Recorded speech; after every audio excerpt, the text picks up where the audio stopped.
Welcome to the Two Touch mini-series podcast where me, Matty Downing, and my business partner, Alex Woollerton, have various people that maybe we've been lucky enough to be coached by, players that we've played with, and maybe family and friends as well. On today's episode, we're absolutely delighted to be joined by Andy Wood. Andy Wood is entering his 28th year as an academy coach at Leeds. He's coached the likes of Kalvin, Phillips, Danny Rose, Archie Gray most recently. And we're going to dig deep into those 28 years that he's been at Leeds. You probably don't know this, but whenever we speak about our time at Leeds, and if people know about coaches, your name is probably the most name that crops up. Like, did Andy Wood coach, or is Woody still there? He just shouted, well, if you think you can do any better, turn up for training. And thought, I could do better. I get in the car going home and my son phones me, Dad, what you been doing today? I think then it was like 70,000. And then my daughter rings me and it went over 1 million. And I'm like, wow! I worked my socks off at Leeds United to try and help get the best player to get through to our next phase. So Woody, first of all, how are we? Thank you. Absolutely thrilled, really thrilled to be here. Really thrilled to be here with you two. You're both are real special guys, you know that, you know how much I think about you. I think one of the things that I've been blessed with working in coaching is some of the characters that you come across. Obviously, normally you think of them as footballers, but actually a lot of them end up as friends. And when you watch the journeys from where they started, you two in particular, you know, because we're here today, remembering you, Matt, when you first joined my group, I mean, I can visualise that actually now. I genuinely can. I remember standing with Bob Mackay upstairs in our office at Thorpe Arch, looking down onto the AstroTurf, and Bob saying to me, Bob's got quite a good Scottish twang, saying go down there and go and look after that group, and looking at some of the characters that were just running about and just wanting to play, children wanting to play in, you know, just enjoy football. And I think that's one of the things that I've loved with my time in football, is watching people like yourselves at that stage, not even really aware of the journey. If I'm honest, I don't think as, you know, and you're involved in it in a massive way, but, you know, 7, 8, 9-year-olds just coming wanting to play and having coaches around them that's going to let them do that, let them play. Let them play with no fear. Let them have fun, okay? But whilst having fun. I mean, we, you know, the enjoyment I've had, I can't, you know, I can't speak of. So it's been an amazing time, really has. Definitely. And where, just kind of take us right back, when did that journey kind of start for you at Leeds in particular? So I really owe my journey, my blessing really in a way was I probably was in the right place at the right time. I think how it really started was I was like every other child. I wanted to be a footballer, okay? But realised, you know, quite early on that I was probably not good enough to be, certainly not a professional footballer. You know, I played in a lot of local league stuff and, you know, played at Collieries and, you know, local league stuff and Yorkshire League, Liversidge. I had a little spell at Liversidge. I had a relation that was there that invited me across. I went and had some trials at pro clubs and just things didn't work out for me, but I loved football, loved watching football, loved watching really great players. And I have to be honest, the sides that used to excite me, obviously Leeds, you know, lots of people that know me know that in my early days, a bit like we have a bit of banter, you know, your family, I think, ends up dictating who you end up supporting as a child, and it stays with you. Okay, Bolton in your case, and I remember so much. You know, and in my case, a lot of people know that obviously I followed Everton. And my family are either they're either Evertonians or the other side, them that play in red. Obviously, I was aware of Leeds. You know, living in Yorkshire and being around, and some of the great players that Leeds had when I was growing up in the 70s. Just unbelievable team. I mean, Leeds were amazing. You know, you just talk about Eddie Gray and, you know, Johnny Giles and Lorimer, you know, Clarkey, all them great players. Over the years, what's been amazing is how many of them I've actually managed to meet as well. I mean, I've got a lovely little story about Johnny Giles I'll come into it. So being aware of Leeds was massive. And then my journey sort of started. My son, Nick, wanted to start playing football. And he'd be about, I think it was about 1995, 96. I took him to a local side, and he played. He was only really young. Might have been under 9s, under 10s, or under 8s. I can't really remember. But he played in this game and they lost. They got absolutely battered. Yeah. And he came walking off the pitch. And as a dad, I was like, how do you think you've done, Nick? Did you enjoy that? And he come off and he was like big smiling. Yeah. And sometimes he was running that way, sometimes he was running that way. And he was just running all over the pitch as all the little kids were. And I just remember his face was like smiling. Yeah. And the coach shouted across. And his words were, "Where are you going?" And it was Sunday afternoon. It was a Sunday, Sunday morning, late Sunday league game. And I said, "I'm taking him home for his dinner." And he said, "I haven't finished with him." I said, "Oh, sorry, I didn't realize there was another game." Yeah. It was his first week with this team in Ackworth. And the guy said, "No, I'm going to give him a rollicking." I was like, "What?" And he said, "They've just been battered, blah, blah." Yeah. I was like, "The kids. Yeah. They're not getting the telling off, no. They've lost the game, so what? That'll come." But anyway, he as I turned to walk away, because my lad was definitely not getting a rollicking off him. If anybody was going to do it, it would have been me. But so as we're walking away, he just shouted, "Well, if you think you can do any better, turn up for training." And I made about 4 more steps and thought, I could do better. Yeah. I definitely could do better than that. Yeah. I've not seen any of these children have a smile. He's not shouted once on there, a shot at goal, okay, might have missed the target, okay, and I get it, but good effort. Yeah. Good effort. Maybe have a think next time what you might do a little bit different, but we're going forward and we're being positive and you've picked out a team. So I actually did turn up the following training session. And I moved a couple of players about a little bit. I'd no knowledge, I had no, coaching background, but been in football or watched football all my life. And I just felt I had a way with kids. And I said to they had the star striker, and I moved him to play centre half in this little 6v6. Yeah. And said to him, "I'm going to play you at the back." And I explained to the child why I'm going to play at the back. And I said, "I know everybody tells me you're the best player." Wow, which is amazing. But I watched you on Sunday and the best player, you didn't get a kick of the ball because none of the other children could get the ball to you. Yeah. And you kept running back to get it and you was not where you really wanted or needed to be to score the goals. So I said to him, if you come at the back and get the ball off the goalkeeper, just think, you've got the ball straight away and how good you are. It was only a small-sided pitch, Matt. I said, you can dribble all the way and score an amazing goal. And this little boy was like looking at me, he's like, "Oh yeah, I can. I was like, "Yeah, take them all on." And he said, "Do I have to pass?" "Not if you don't want to. You make the decision." And this chap, but the dad shouted, "Whoa, don't play him at centre half or in the defence. He's the striker." And I went and explained to the dad what I'd done. And he said, "What qualification have you got?" And I said, "Well, I'm a parent, I love sport." And he said, "No, you need to get qualifications." So on that following Monday, I contacted the FA at South Leeds Stadium, ironically. And I'll never forget, Matt, which is real. There was a guy there called John Hall. And I believe in the office was a guy called Darryl Pugh. Okay? Darryl Pugh, Darryl Pugh, yeah.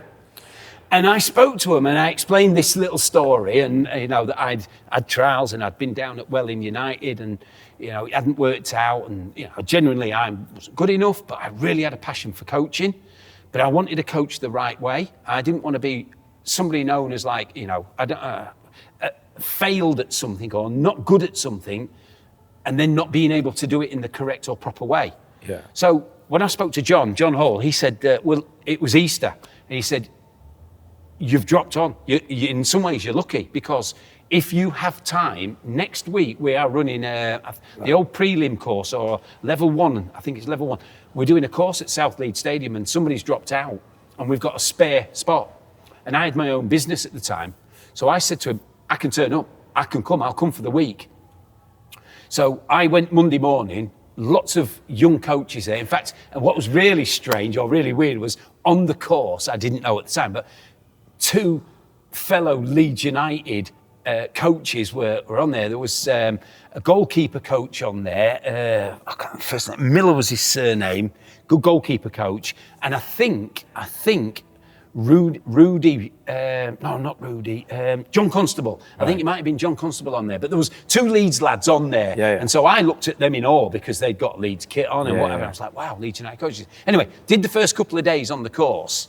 And the instructor asked me to do an outside hook. And I said, oh, yeah. And I did this outside hook and then said, but I want to do it with this. And he said, no, just do it that way. And I was like, no, I've watched the Brazilians, right? I watched the 1970 World Cup and they blew me away. Jairzinho was like incredible, and Rivellino and Pele. You know, they were the people that really inspired me. And I started talking about Eusebio and he said, you're not mentioning many English players. Now, I'm not knocking England in any way, shape, or form, but the excitement in my younger days seemed to be the continental players. And we did, don't get me wrong, you know, Alan Ball getting through Everton and, you know, obviously Sir Jeff Hurst and a number of great England players. And of course, they won the World Cup in '66. However, the exciting, the bit that got me, the bit that really turned me on and got me into football was watching these do things a bit different. So I said, no, I want to do this outside up like this. So I'm going to do the conventional bit, but I want to put it into this as well. And he sort of said, well, you won't get past unless you... And on the course was a tutor for the FA. And he called me at the end and said, you really have to like comply a little bit to what we're doing, you know, to get past. But he said, I like your energy and I like your style and I like the fact that you want to be different. He said, would you like a bit of extra experience?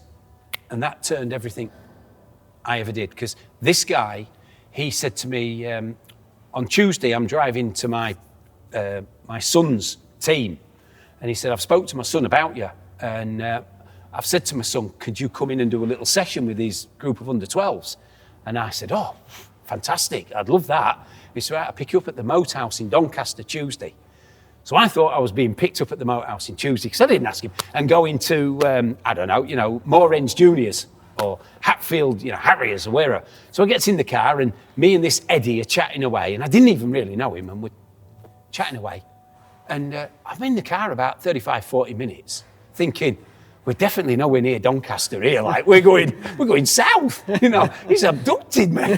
And I was like, and I said, incidentally, Eddie, where are we going? And he said, oh, we're nearly there now. And I'm looking and I'm like, you know, I recognise the city of Nottingham. And we pull in at the City Ground. Right. And his son was Steve Beaglehole, right, who was, I think he was the reserve team manager under Frank Clark at Forest at the time. But he certainly had something to do with the academy. And Paul Hart and another guy, sorry, he's slipped me name. He's become a really good friend of mine, who's at Liverpool now. Worked at the FA for many years. I get to the City Ground and Steve Bigelow comes outside and said, my dad's told me a bit about you. There's a group of under-12s. It was the centre of excellence in those days, Forest. He said, I've got a group of 12s for you, under-12s, take them. So I just put on this, I had no planning because I didn't know, I just did this random session. And there's Nick Marshall.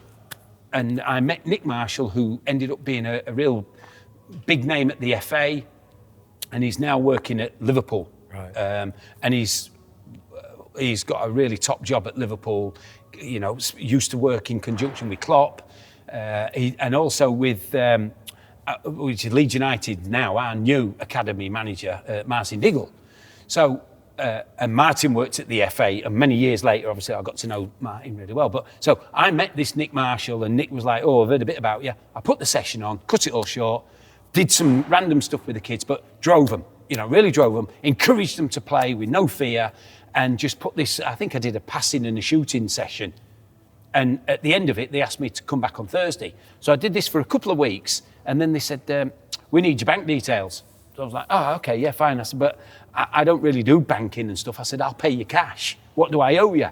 And he looked at me and he was like, "What?" And I was like, "How much do I owe?" Thinking I had to pay them, right? And they said, the nuttiest thing was, "No, we're going to give you a fee for coming and coaching. You get paid for this." Yeah. I was like, "What? Yeah. You get paid to do that?" To do that? No, and I really were like, so that's amazing. But this bit's like unbelievable. I really like that bit. But that as well was that. So anyway, I got to know Steve quite well, and Steve has a brother. So Eddie Bigelow started to look after me. And Eddie was really responsible under Howard Wilkinson for starting off the academy under Howard Wilkinson at Thorpe Arch. Right. Now, again, I don't know what went on in the background. I never will do, obviously, but I was asked by Eddie about 12 months later. Steve's other brother, Andy Bigelow, who was working at Middlesbrough at the time, I think he'd just taken them to the youth team cup final. And Borough had done really well there, and Andy was building up his name in football. And Andy came to Leeds United as our academy was starting, and I got asked to come with Andy and work with Andy because I'm a Leeds kid. I'm Pontefract. It was much more local for me. Steve just saw me as a really good ally to work with his brother Andy and with Eddie. And I was asked then to start looking after, in 1997, the development centres. So I went to the School for Deaf in Doncaster. And then very soon after that, started working at Lady Dorothy Iman Sports Centre as well. Then went to South Leeds Stadium. And there I started to meet some of what I called the really top Leeds United coaches. So some of the names, I can't remember a lot of my age now, Matt, but there was Dave Harrison working there. And Dave became a really big name at Leeds. And Dave, when you start talking about some of the players, the Fabians and, all that era, those guys were really responsible for them. I met Terry Potter. Yeah. Terry became a massive part of my early life. In fact, Ben Potter, I started coaching Ben at South Leeds Stadium. Yeah. And that's where I really met Terry. Terry was involved with the scouting part, and I can't speak highly enough of what the job Terry was doing. Obviously, Dave, I've just mentioned. Then I met Greg Abbott, and Greg came to the centre at Doncaster. We'd got a young black player there at the time called Danny, and Greg was saying, I'm hearing these whispers about, some good players that you've got at your centre at Doncaster, you, Andy and Eddie Bigelow. And I was saying, we've got 3 here that I think could walk in any team at Leeds. Yeah. I'm a novice coach at that time, starting doing my badges. They said, you better come up to Leeds to have a look. I went up and came to Thorpe Arch, and I genuinely, the minute I walked up, just thought, one, what a great venue. But secondly, I've got kids at my centre in Doncaster that could easily come here. Yeah. And that inspired me to want to get more children to come up there. Yeah, yeah. And each centre I then got involved with, I wanted to try and get kids. So Rick Passmore was another coach that I kept, and Rick actually, Rick was responsible, I believe, for signing Danny. I kept badgering that they take, so at the time we had Danny Rose, Alex Mowat and James Baxendale. They were the 3 that came out of the centre that we had in Doncaster. Once Greg could see the quality of players that we started to bring up there, there was another young boy called Danny Kellick that came to Leeds. He got signed from Doncaster. There was a raft of them, Matt, if I'm honest. We started to get quite a few kids coming up and out of the other centres. Then I started to be aware of the coaches at Leeds that were really responsible. Like, I was around the stuff, but Alan Smith and all that era, that was before me. They were all the coaches that were up at Leeds at the time doing an amazing job. They were the ones that I was looking at and thinking, I'd love to be up here. Do you think that, obviously you spoke about just a few names there, kind of your Danny Roses, Alex Mowat. Obviously you talked about lots of different characters and personalities. Is there anything that you'd say a lot of these kids had in common or in particular, or do you think everyone was just different? No, or? I think all, I can look at your journey. Yeah. Your journey and the group that you were in with me, Matt, okay? When you look at the characters in there, and so as character-wise, what traits you had is you had unbelievable passion, I believe, you had unbelievable desire, okay? So your work ethic was really, really strong. Yeah. And I can remember sitting with your dad, with Andrew, okay? When we played you down. Yeah. So there was a period of time where we just felt you needed to play down. I remember. We were just talking about that earlier. And that wasn't because of your ability, Matt. That was nothing. That was just at the time the challenge we felt for you. You would get more out of dropping down a year for a while to then be the best in there, which you became, to then give you that confidence to go back, because at times you flying up and down you played all over, but you started to find yourself out wide and attacking from defended areas a lot. And I think your early years, when you were up against the bigger, taller boys or the stronger boys who would maybe they'd reach maturation a little bit sooner than you had, the challenge was quite tough. Yeah. And it just needed you time to work out, well, actually, if I was playing, I know Alex was in a slightly different year, but if I'm playing with Alex, you never was frightened to take on Jack Clark. Yeah. But Jack was bigger. Yeah. And sometimes Jack would bully at that early age and take the ball off you. You hadn't quite worked out that sometimes you might need to knock the ball past him and beat him with your speed, which you could do. Or sometimes maybe just lend the ball and get it back. Yeah. But we still wanted you to find ways to beat him 1v1 on the ball.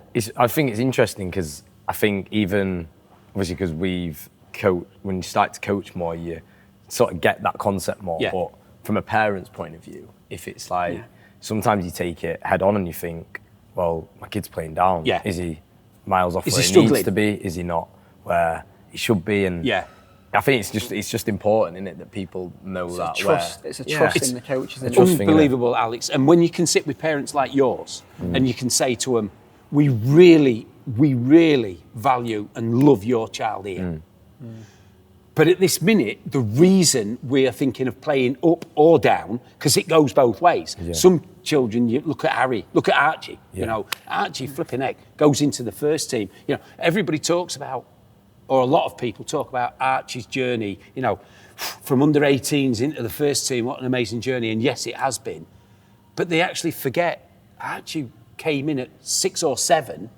And he had all those foundation years of 8, 9, 10, 11, 12, 13, 14, lots of different coaches. Yes, he was in our department, but there was lots of coaches talking on a regular weekly basis about the players and what we can do that will help that player. And, the education side at Thorpe Arch now, not only does Archie get lots of the football stuff, but we have people that are the care share team. Yeah. We have people that are the player care team with Callum, Katie. We've got loads of different specialists looking after that player's journey. So not only the football bit, but I think the key bit that you just said then is, if you can get the parents on side and right early doors and say to them, first and foremost, the chances of any child making it in the professional game is really, really so tiny and difficult. But if we can make that journey amazing, make that journey for them coming to the game on a Sunday, we play Sunday games, as you know, in the academy, the 9s to 14s. If they're coming on a Sunday morning in the car, excited with dad, and it's like, we've got Liverpool today. Oh yeah, fantastic. Maybe, to make a great run and cross a ball or score a goal or whatever, or we beat them, And going home in the car afterwards, having been beaten, you go, how did you think you did today? Because I saw you do 3 or 4 really amazing things. Well done.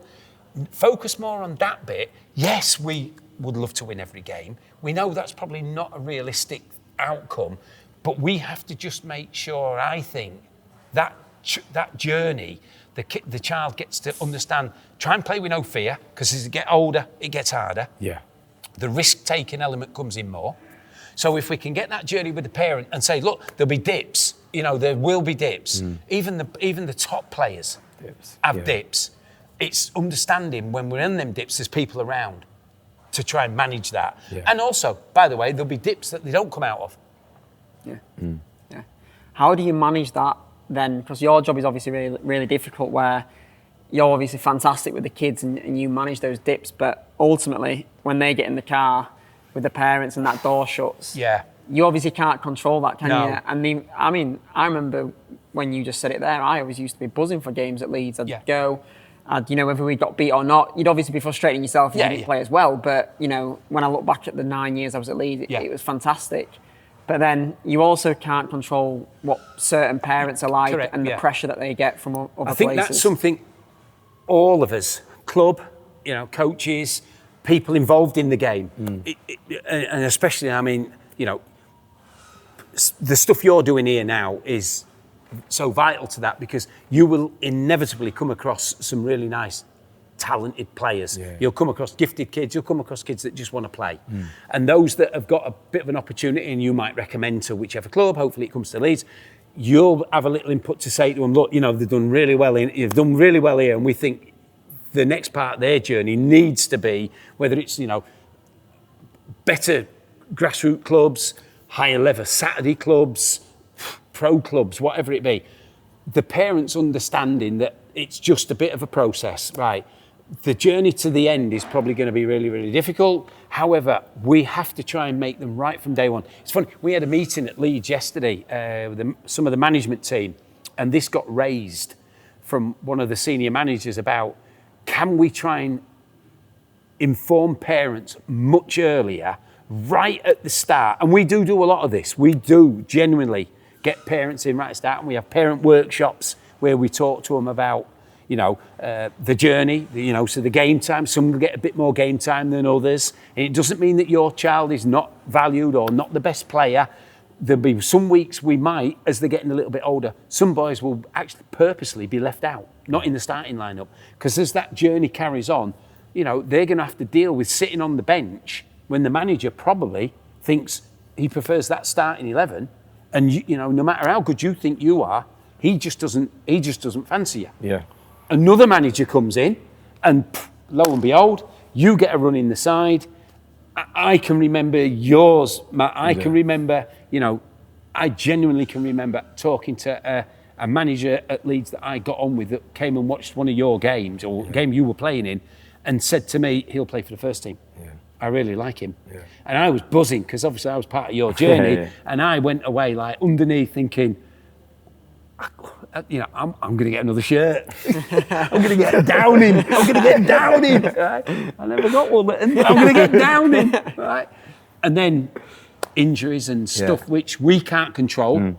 You guys are so aware of, because the impact on your bodies is another thing that a lot of people don't realise. It's amazing what you have to go through, and the horrific injuries that you can get. I mean, we've got another colleague of Luke Lyons. Yeah, Luke. Luke's journey, I remember watching Luke and thinking, wow, Luke's going to get to the first team, and he's a really good player. And Luke has an horrific injury, hits the goalpost at a stupid amount of speed, shatters his leg. Yeah. And it's... Yeah. And so how that he's then dealt with not only with us, but with his parents who've been really good. You just need the parents on side, and that's difficult. Yeah. I think obviously, through the massive amount of time you've had coaching, what would you say, I mean, obviously you might have touched on it anyway, any that's like your best moments in particular at all, or maybe one or two it might be that you've already touched on it. Genuinely, honestly, Matt, and this is not because we're doing this now, the real amazing bit for me, I honestly mean, is the connection that I still get when I meet people like you and Alex. That your time, and I spent quite a lot of time with you particularly, that you, I hope, must have enjoyed it, because we get on really well. So the connection you have with ex people that have been at Thorpe Arch players, trying to give players that opportunity with the group of coaches we've got, trying to inspire them coaches to try and make your journeys get to probably your dream, which is what I didn't get to. I would love you to get to your dream. And if that doesn't happen, we now inspire the next batch of children that we have connections to. So their moments, really, I went to Ireland. Going up to Thorpe Arch and bumping into people like Alan Smith, so I'm coaching and Alan Smith comes up there. I never coached Alan. I watched Alan play, as a young, I think he was 14, when I used to sit on the banking at Thorpe Arch, where the first team play now. That used to have a banking, and a lot of the coaches were allowed to sit on there and watch some of the younger players play. There was coaches up there like Bobby Davison and, as I said, Sean Constable's up there, and, then there was goalkeeper coach, that I really became friends with, and then later on there was Rudy Killeen. Lots of people up there that you become friends with, and coaches who have worked with these really, really elite players. I think my real connection started with probably, obviously Danny comes up. I had quite a lot to do with Danny because he came into the centre that I was responsible with Andy Beaglow, and then Danny goes on, and I'm now coaching with Danny. Danny's actually now working in one of our age groups, and it's mental. Danny came in I remember Danny as a 8, 9-year-old. And this year, we've signed Danny's son. Yeah. He's coming in next season as an under 9. Yeah. And I've gone the full circle with signing Danny. It's great. And now I'm signing his son. It's great, though, It is nuts. It is great. When I look and he comes in, I'm talking to Danny. And I look at Danny, by the way. Danny played for England. Yeah. Right? Yeah. I remember. So there we go. Best moments. I'm at Ellen Road. England played Costa Rica. And I got asked because I used to do the ball boys at Ellen Road, as you know, with Kay, my wife, for Leeds. And our academy manager, Adam Underwood, at the time had got me involved with doing the ball boys because we could take age group children to Ellen Road on match days, and it was a great learning curve. So you take the under 9s or under 10s, and they could be sort of watching, and I could pick out 1 or 2 of the more mature little lads and let them sit near the pitch, and then you'd have maybe the 12s or 13-year-olds actually doing the ball boying. And when the England game was there, I got asked to do the ball boy, so I took my son Nick. And we're walking around the pitch just before kick-off. And there's Rashford on the pitch. And Danny's passing this ball.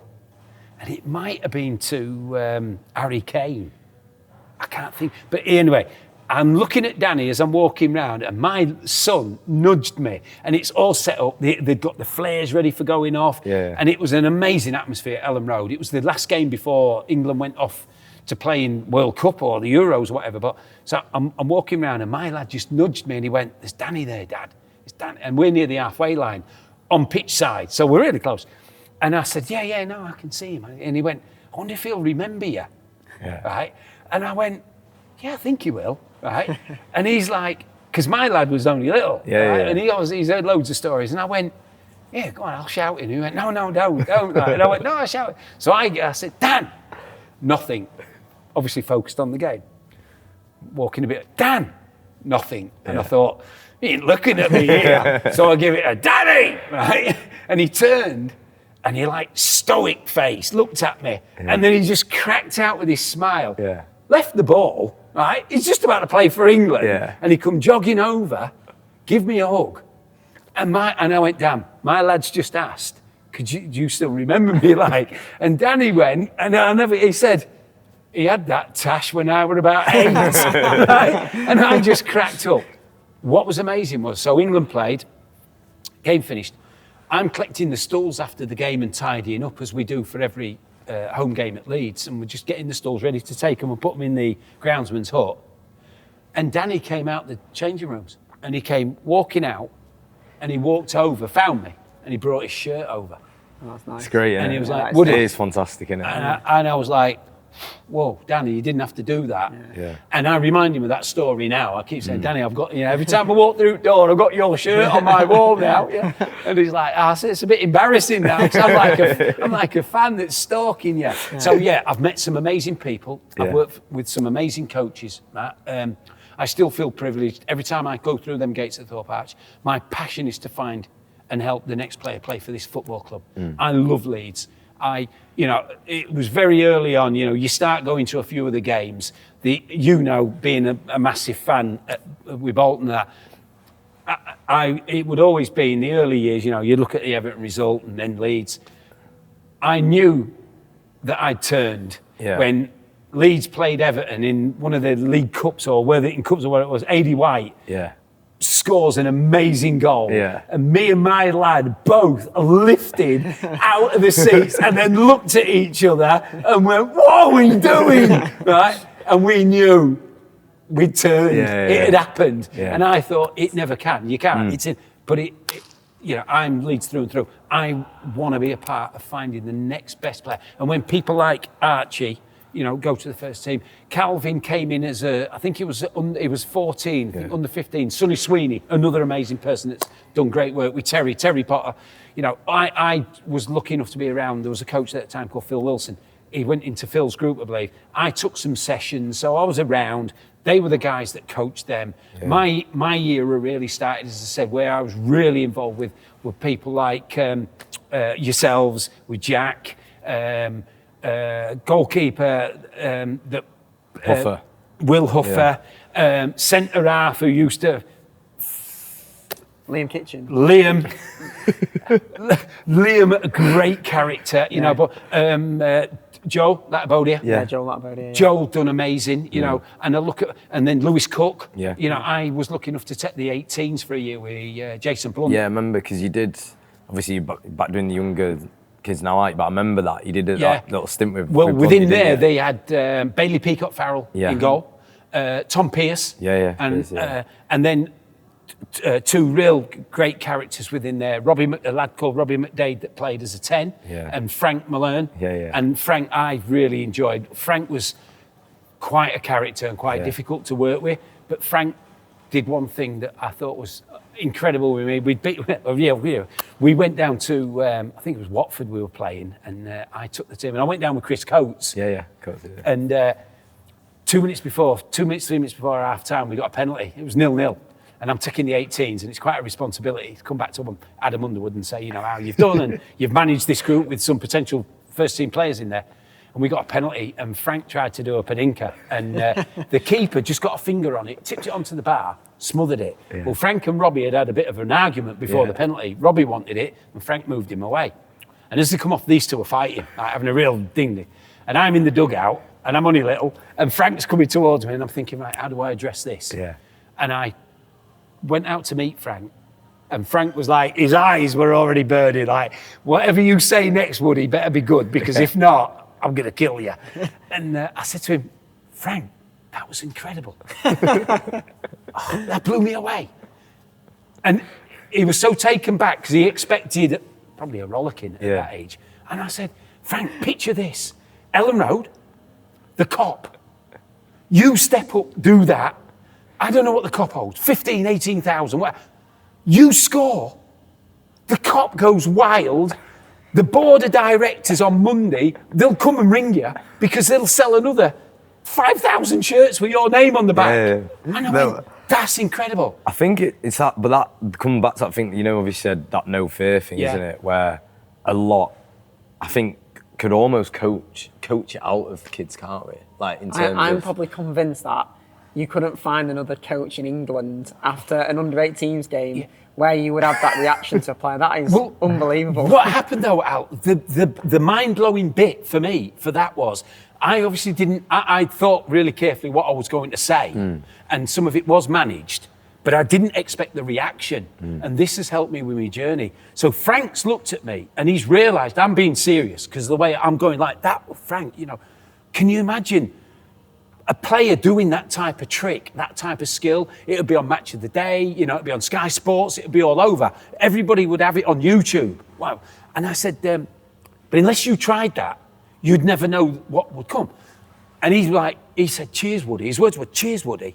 And as he's walked away, now I've got my team talk bit to do, but as he's walked away, like one or two in the dugout are still having a bit of an F and a Jeff at him. But as he's walked away, I've now captured Frank with, oh, Frank, by the way.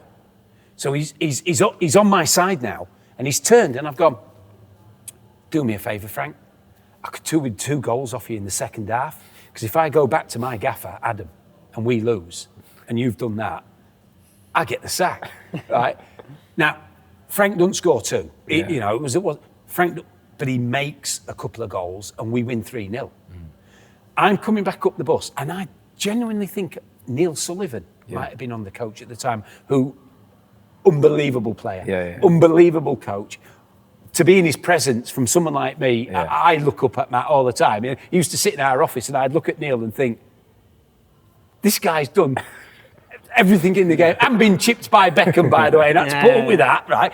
And I'm sat, and it's dark. We're travelling on the way back on the team coach, and it's the team, you know, the first team coach that you get, Matt, and I don't often get that. So we got a table, and I'm using every bit of it, like, you know, because I might not be doing this again. Oh, first team table. What can I put on it that might be? I'll put my drink there.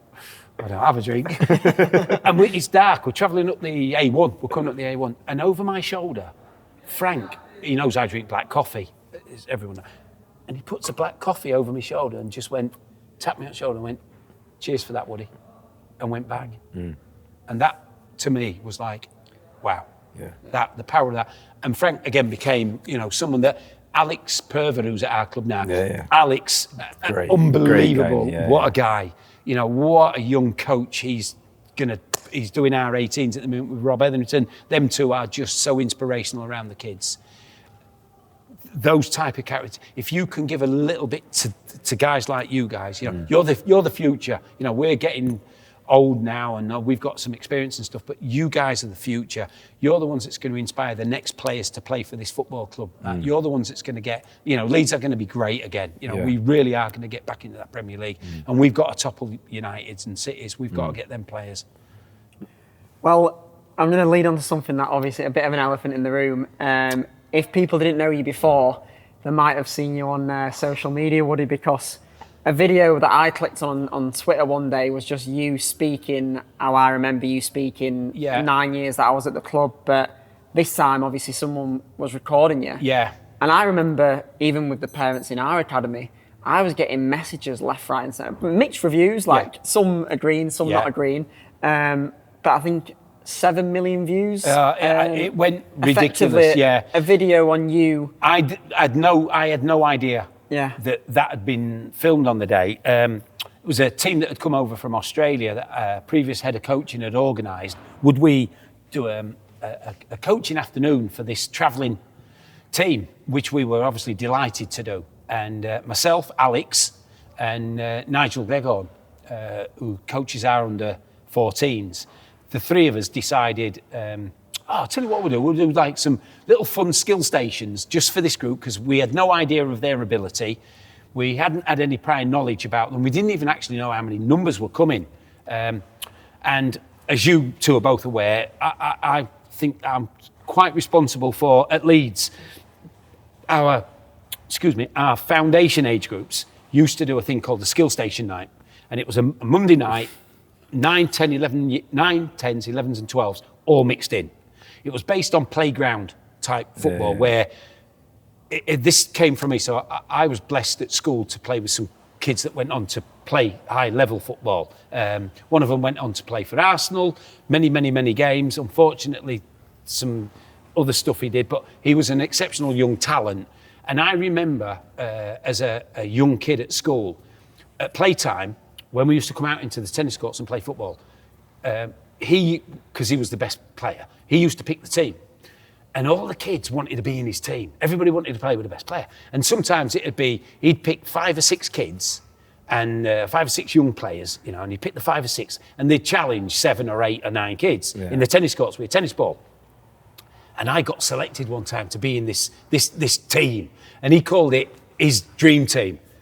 And that stuck with me for years. And I used to think, wow, you know, I'm in his team. Yeah. I must be one of the good players. And I remembered what a feeling I had with that. And I thought, if I could get that feeling over to another child, like you're in the dream team. But the other kids, so it might be a 5, you're going to play a 7. 7, don't get beat by 5. But I wanted the 5 to really rise up for that one time where you might have a player sent off, or you might be underloaded, or there's just a reason where you've got to dig in. Yeah. If Leeds United, backs to the wall, we're going to fight anybody. We're going to beat anybody. You know, take a player off, we're still going to beat you. So I tried to create that atmosphere. And over a number of years, the skill stations came in where a 9-year-old would have to be against an 11-year-old. So the rough and tumble of the school playground. But the first year, the 9-year-old, and you were part of this, Matt, and I remember tears when an 11 or a 12-year-old would knock you on the ground. And what started to happen was the 11 or 12-year-old would pick you up and they'd help you. And then they got to know you, and they'd know that you were quite a good player. And then next season, when you were the 10-year-old, you still got knocked and bumped about a bit by the 12, but you were starting to knock and bump the 10s.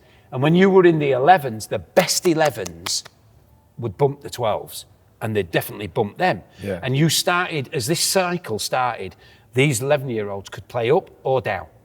And it started to really work. So the skills, and we had mixed stations, so we'd always have a shooting station, we'd have a passing station, but everything was with an aim to score a goal. Everything was about 1v1, no fear, play with no fear, go and score goals, excite. And when this Australian team came over, I thought, we'll do this. So we had a few stations. This Mark Lee's watching, and I'm doing my stuff, and I'm like putting on this little passing practice, and we're driving them, and it's like loads of fun. But it was real obvious, Alex, that the ability of some of these children was really, really low level, really low level. So we had to pitch the entertainment or the fun aspect more than the quality and the technical aspect. So for me, within 5 minutes of starting the session, the technical stuff was out the window. It's about enjoyment for these kids. Yeah. I wanted them to go home having had a really good experience at Leeds. So the session finishes. It should have been, I think, 45 minutes. It went on for nearly an hour and 3/4, I think.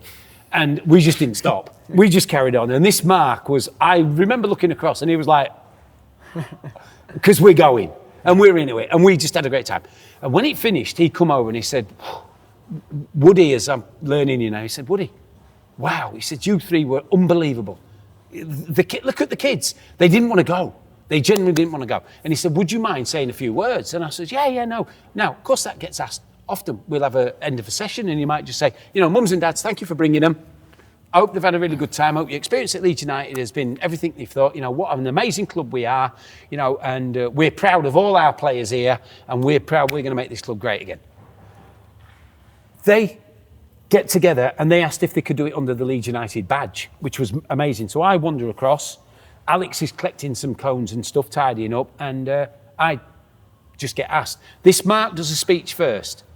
I'm not sure if that was caught on camera. I think it is. He says, we've had a good time with Leeds. And then he just says, Woody, will you say something to the parents? So I just, off the cuff, look, I hope you've had a great experience. Let them be children. Let them just play. I was aiming it at these children are probably going to play at this type of level.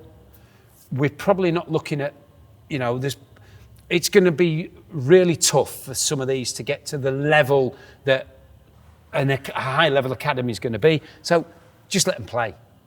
And when they get in the car going home, if they've won or lost, and I think I said something like, if they've lost 20-0, right? If they've lost 20-0, don't give them a grilling in the car. Yeah. The last thing your child's going to want when you get in the car is a grilling from you. And it comes back full circle that you mentioned that story with Nicky, didn't you? Where it just comes back. It just comes right back to that. And my bit was there, Matt.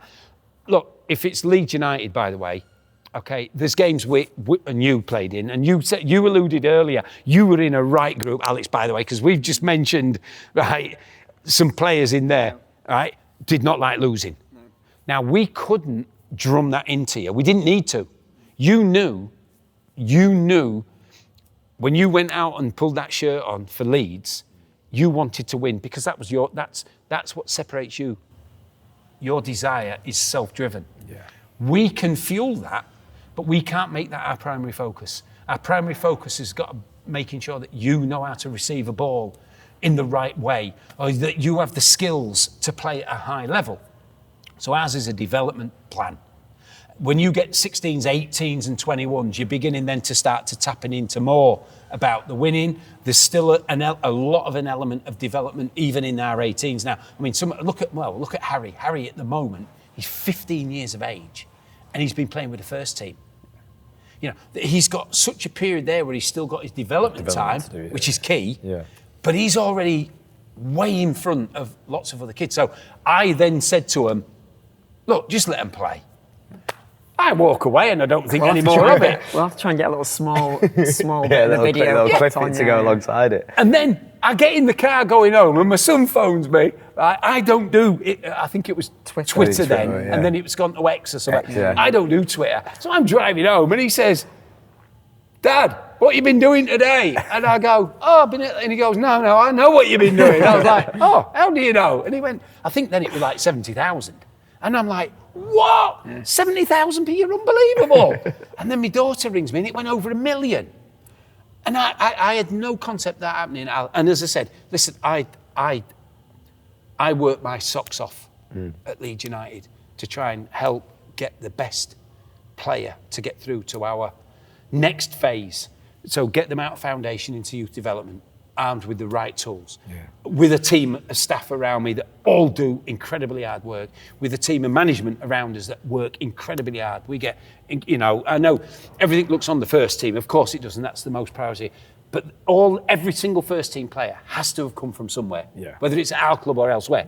So if we do the best we possibly can for the next Alex Woolton, the next Matty Downing, the next Archie Gray, the next whoever it may be, it's in our nines now.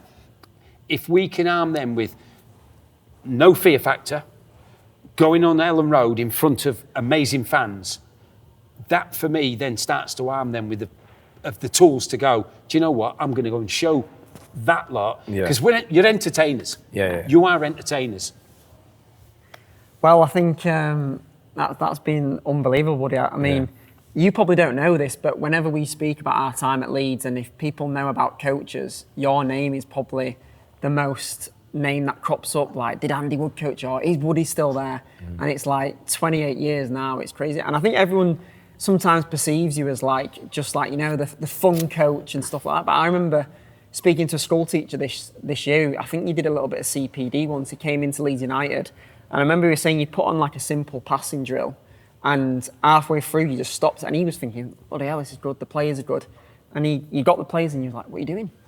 Like, there was a kid not taking the ball around the cone, there was a kid not peeling off, and he was saying he couldn't believe the amount of detail that you went into like such a small passing drill, which I think because you're such a fun coach, we forget about sometimes like the actual detail you have gone into over the years. Well, on that, Al, just to finish for you, I was blessed to go over to California. I have a friend who works at Sonoma State University called Marcus Zima. Anybody can Google him. Marcus is a head coach at that university, and he's connected to Southern Californian football. He's such a the Zima family are such big names out there. It's incredible. He's of German origin, and he comes over to Europe a lot. His knowledge of football is incredible.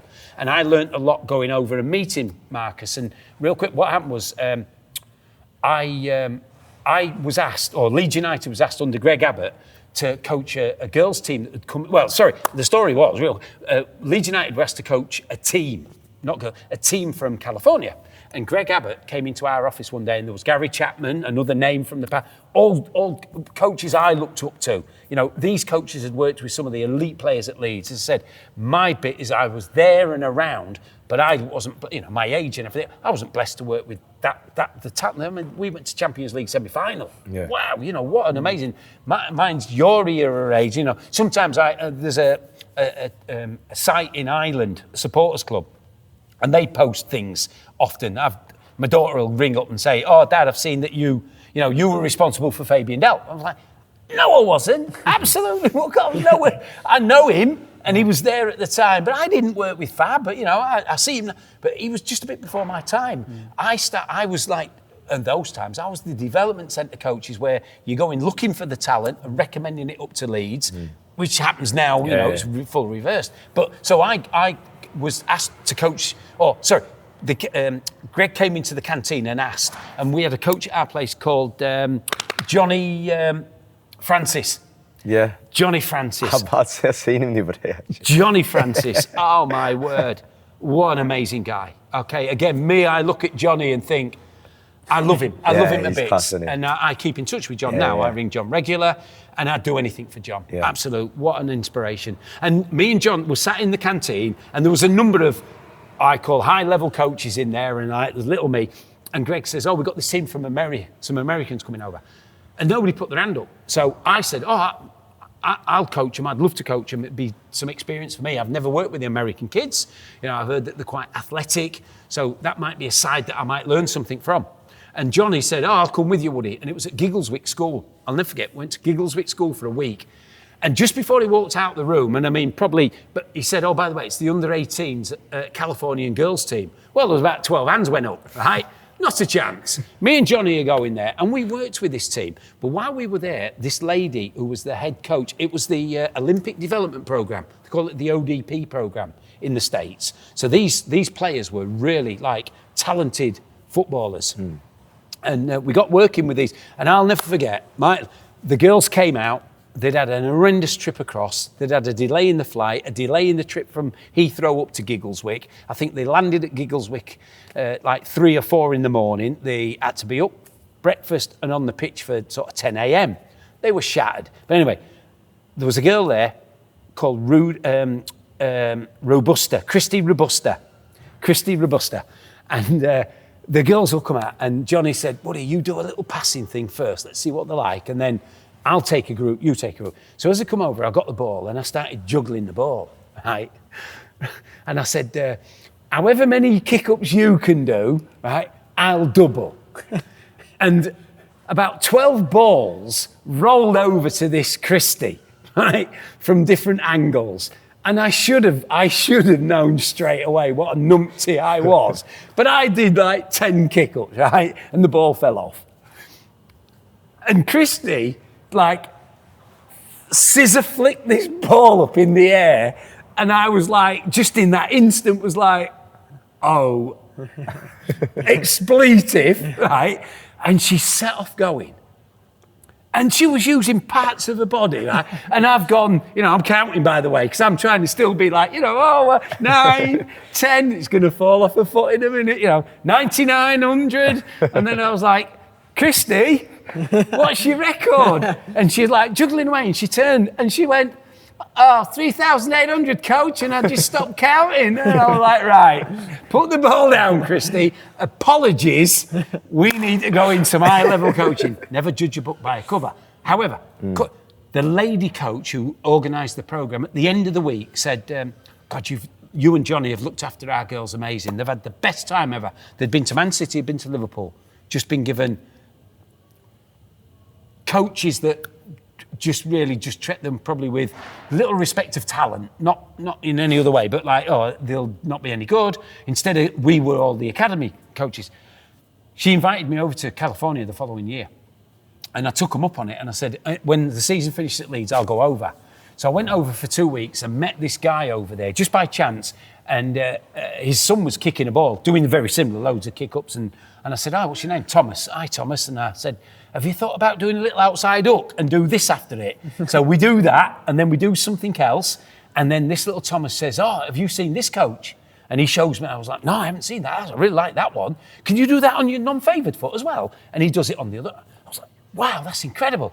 And we ended up, my wife is sat on a bench, and I'm with this little 7, 8-year-old for about nearly an hour, and we're like knocking a ball about and doing all sorts.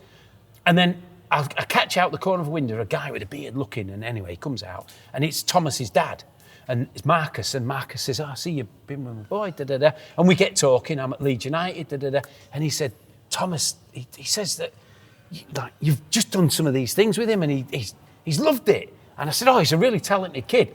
Actually, a number of years later, by the way, he came over and stayed at Leeds for a little while, and he came and had he worked with another coach at our place, Phil Wilson, for a little while, and Phil used to work with Dennis Oates. Dennis Oates, yeah. I'll never forget, Dennis told him, Dennis said, my nose runs faster than you. I'll never forget that. I thought, well, Dennis, welcome from California, Dennis. That was class. But anyway, I get invited, so I go back for 56 days the next season. I take Kay, and I bump into this Piers Lindstrop. And he's on the course, and it's Franz Hook, who is one of the top elite goalkeeper coaches in the world. Right. If you Google Franz Hook, he talks, everything now actually is about goal players. He doesn't talk about goalkeepers, it's goal players. He's worked with Van Gaal. He's been at Barca, he's been at Ajax, he's done the Dutch national. So this guy's really high level elite stuff. And I did a camp with him over there, and I got working with a number of people there. And Marcus just kept inviting me back over. So I thought I'm like this, all singing, all dancing. I put a session on with for Franz. He says, it was a crossing and finishing one. And they all sat in the bleachers in the little stand watching me. And I put this session on, Alex, and it was so basic, so poor, so lacking detail, and so lacking fun. Afterwards, I just couldn't believe that I'd done that, and I'd sort of succumbed to trying to be something I wasn't. And afterwards, he said, if you had your time again, what would you do? And I went, I wouldn't have done any of that. And he said, redo the session. Tomorrow, redo the session. Because that yesterday, or that today was, I want to. And I, the next day, just went out there and did what I do. It was like, right, I want you to get the ball, I want you to ping it out there, and I just whipped the ball out wide, and I went, all I want you to do then is make a little clever run, because it's a post, but he doesn't know what you're going to do, and you're going to go either near or far post, and we're going to do a little signal. And then the session went, and it was miles better. And afterwards I thought, do you know what? Just don't be frightened to change something. Don't be frightened to tweak it, but be yourself. Don't try and be false. Yeah. No, honestly, superb, Woody. But before we finish, there's a couple of things. I've got a couple of, just a question from kind of a parent, and then just some quick fire questions for you to answer, and then got a little something to do, haven't we, as a little bit of a ritual. So I'll go through the quick fire questions. So we'll go little short, one word answers through here. So try your best with that, Woody. Yeah. I know, sorry. Quick fire. Quick fire, right, I'm ready. First one, favourite food? Prawns. Nice. Favourite song? Ziggy Stardust, David Bowie. Favourite football team? Leeds. Ooh. Night in or night out? In. Tough one this, because I know you're listening a lot, but maybe if you've got a couple, best players you've ever seen or that you've come across, maybe?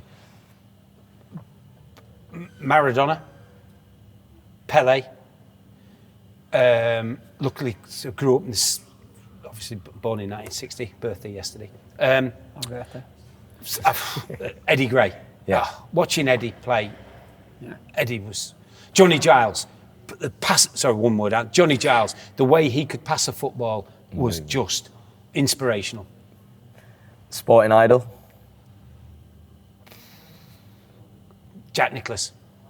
If you could have a dinner party with 3 people, who would be there?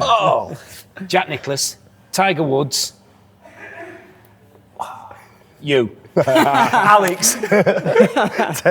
Take that. And dream holiday destination? Oh, gosh. I love the Caribbean. Yeah. Solid. Yeah. Solid answer. Last one just comes from a parent. It was really, I think we touched on it briefly, but just comes from Ben, one of our parents, just asking, do you think at 7, 8, 9, 10, you can kind of tell somebody is going to make it the full way, or do you think that those kind of attributes are developed or kind of become more prominent when they're a teenager? I think my experience has taught me, I sometimes think, I could see that when he was that age, but in actual reality, because of the journey I've done now and maturation, puberty, boyfriend, girlfriends, so many different things that come into a young child's life. Yeah. I think the key attribute that really helps is that love and desire of wanting to, whatever sport it is, of wanting to play at a young age. And I just think then it's up to people like us to foster that or harbour that. Don't take it out of them. So don't take the love out of them. I can't predict that you're going to get that injury, injury, Alex. You know. So I think that's one we just have to be aware. We've got to love what we do, and be prepared for either way. That occasionally you'll be amazed and you'll have an Archie, and there's thousands of children that don't get that dream. But be a part of that process where they go, I didn't make it, but I had a great time with Woody. Or I had a great time with Matt. I had a great time with Alex. And that for you as young coaches, that would be my one to you is, I don't look for the next player. If he comes along, I want to be part of that and ready for when it happens. But I'm going to have more that's not than is. It's obvious there's only 11 ever going to play for Leeds. And one of them I never usually get to do much work with because he's usually with the specialist, goalkeepers. So the other 10 make that journey as amazing as you can. But the rest of the children, I just want them to have fun, play with no fear. Enjoy the game. Perfect. Great way to finish, Woody. Now, before you leave, we've got a little shooting challenge on pitch 2, if you're willing to give it a go. I'll definitely try. Welcome to our 2-touch, you know the drill. 5 different shooting challenges. 3 shots into the big goal against my goalkeeper, Matty. And there's also going to be 2 different types of finishes into the 2 mini goals. So come take a look.